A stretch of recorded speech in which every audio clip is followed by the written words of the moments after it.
There is some very unique training that certain components of the military go through. Soldiers are given minimal equipment, if anything at all.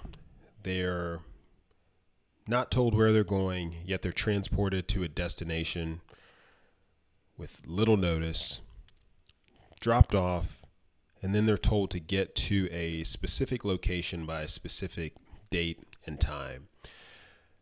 The point of this type of training is to teach the soldiers how to deal with the uncomfortable, how to deal with unfamiliar situations. But things like this also highlight the need to focus on what really matters. This is the TD Fitness Podcast with Coach T, episode number 51.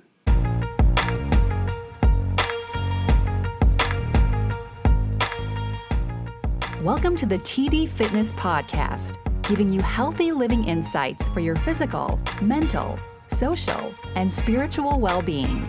And now, your host, certified health coach and personal trainer, Coach T. So in the military training example, the point is it doesn't matter how you got there. All that matters is what you need to do to reach your destination, right?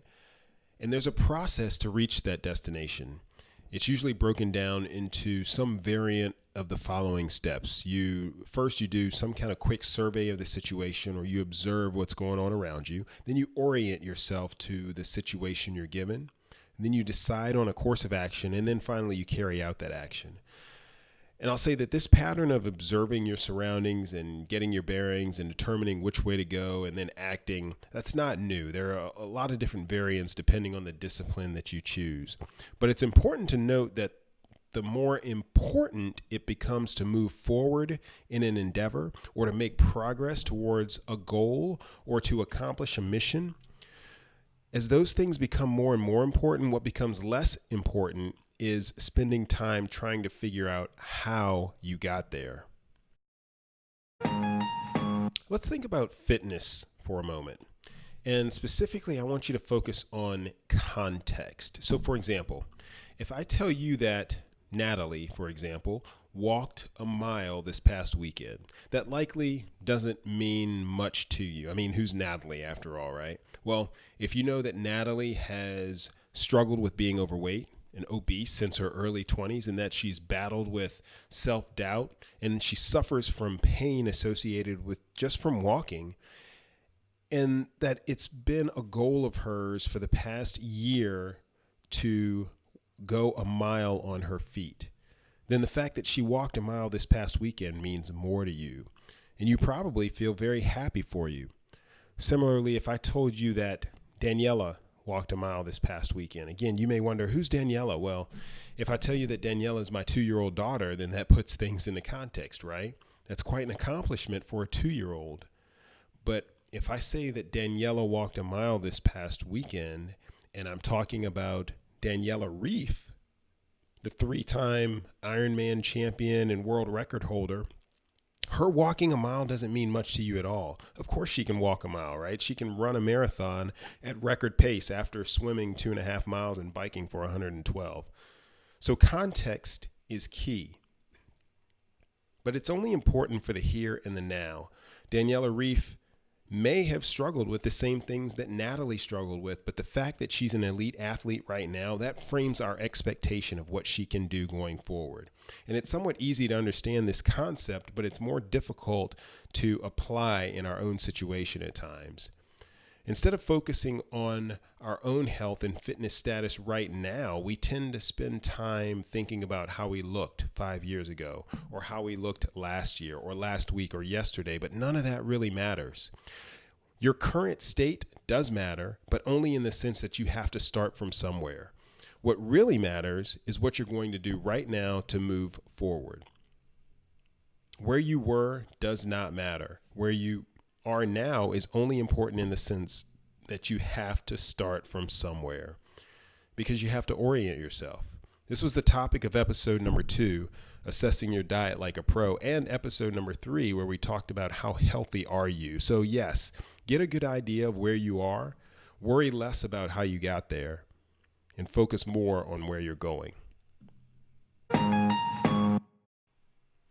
From a mental wellness standpoint, there are two big hurdles to overcome with the concept of accepting your current situation and moving forward with a purpose, with the intent to improve.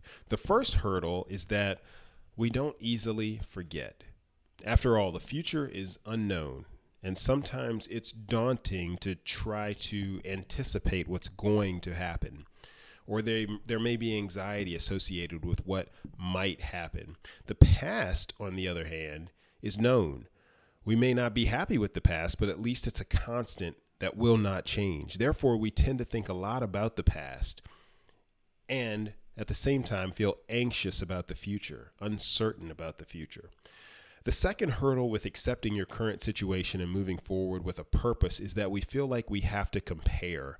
We compare ourselves to others. We compare our current selves to our past selves. But comparing, that has a few side effects, negative side effects.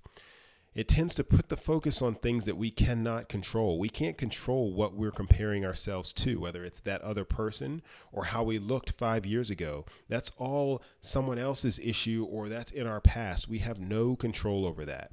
And secondly, it takes attention from what we can and should be focused on, which is improving our current state. So I want to encourage you, when it comes to mental wellness, don't let the past weigh you down.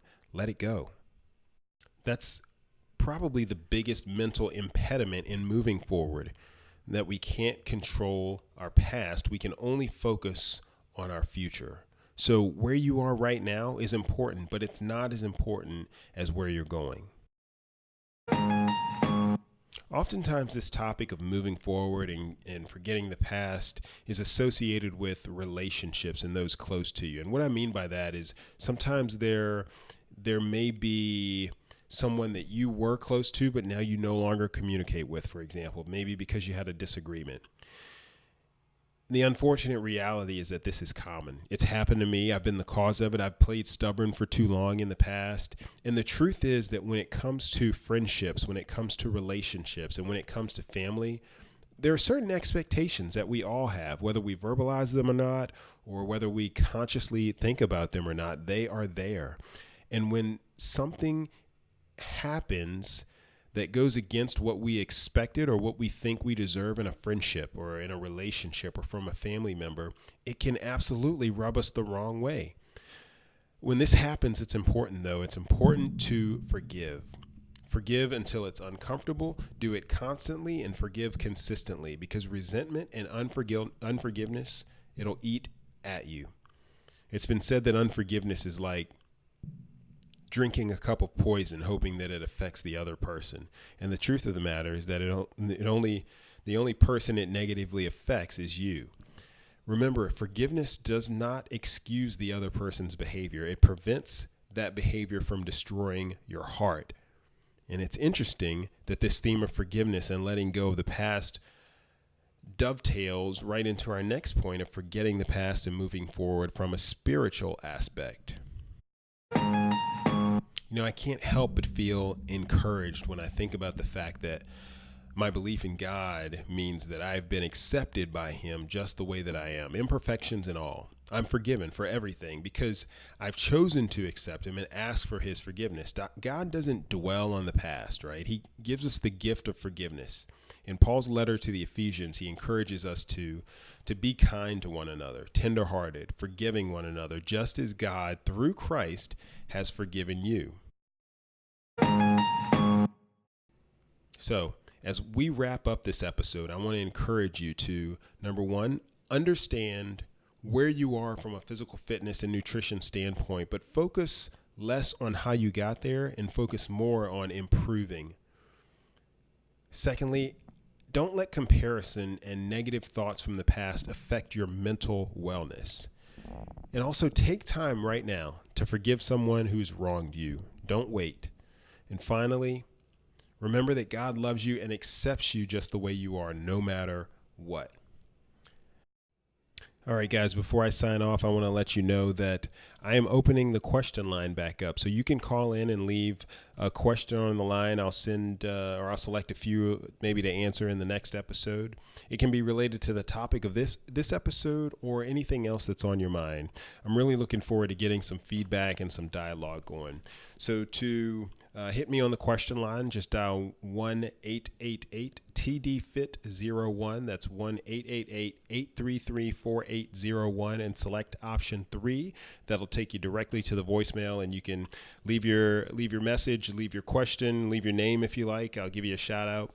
You can also hit me up on the Facebook page, the TD Fitness Facebook page. That's tdfitness.net/Facebook.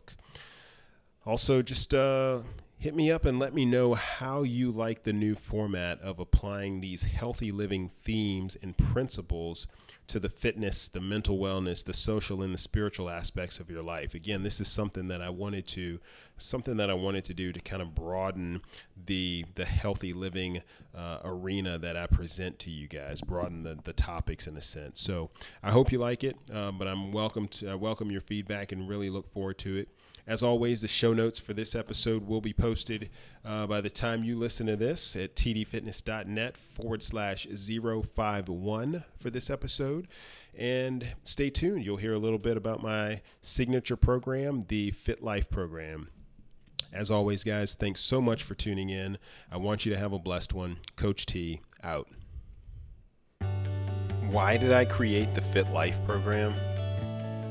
I wanted to provide something that wasn't just for weight loss, not just for feeling better, not even just for better health. I wanted a more complete solution. And I also wanted to make it sustainable. It's not just about starting something or sticking with it for a month or two. Healthy living, which includes fitness, nutrition, and a healthy mindset, is about practicing healthy habits consistently. Not all the time, because no one is perfect, but practicing those healthy habits more than you are right now.